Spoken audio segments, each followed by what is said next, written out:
Hey guys, how's it going?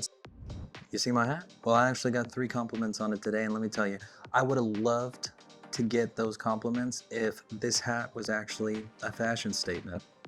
Instead, it's just hiding the fact that I'm going bald. And you can see the lengths that I went through, literally, pun intended, to hide the fact that I've been balding. I was scrolling on social media and I saw this guy, and he literally just peeled his hair off.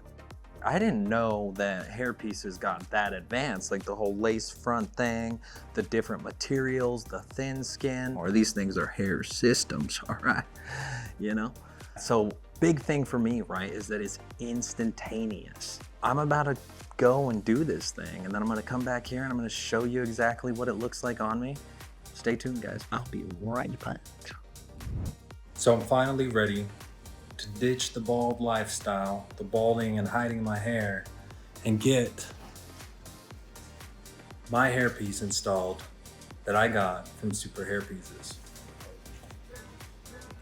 Woo! Doesn't look great right now, but stay tuned. It's gonna look fantastic.